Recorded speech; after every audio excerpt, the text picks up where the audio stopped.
Okay, good morning, Deer Park Roofing. Today we're going to revisit the toolbox segment on scaffolding and the safe erection, what a competent person is versus a qualified person. Right now, Dylan is considered a competent person when it comes to scaffolding erection. Dylan erected this scaffolding. The first thing about scaffolding is you want to make sure that you're nowhere near any type of energy source. So when you're going up in the air, you want to make sure that you have no contact with or within 10 feet of any electric lines. That's probably one of the biggest hazards with an all metal working platform is electricity. One of the other issues is the decking. You probably can't see up here right now, but this decking's full snow, and you're required under OSHA to make sure that you have a clear, free work platform. So you would have to remove anything up there that could potentially cause you to slide off.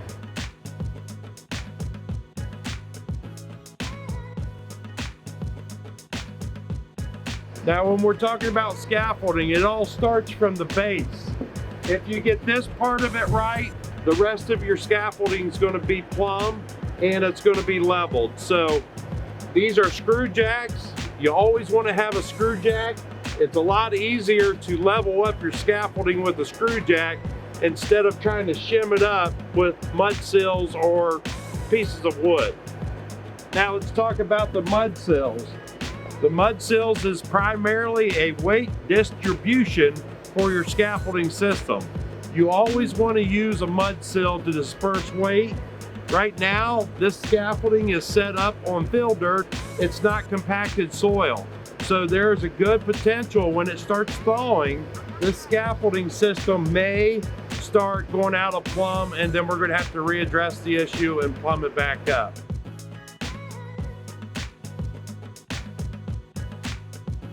So this is your mud sill and your leveling jack. I just wanted to show you what this looks like.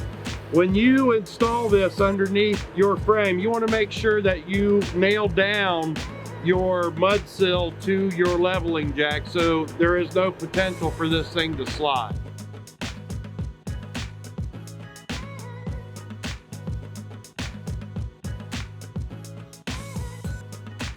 Also, when you're working above 6 feet at any level, you have to be protected from some type of fall protection system.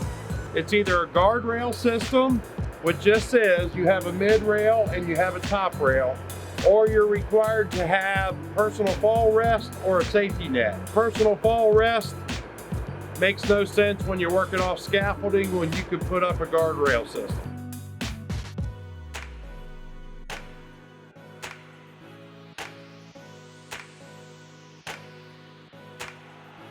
Hello, I'm Dylan. Since I am now the competent person who erected this scaffold, every day it is my duty to check it before anybody gets on it to make sure that it is not falling out of plumb.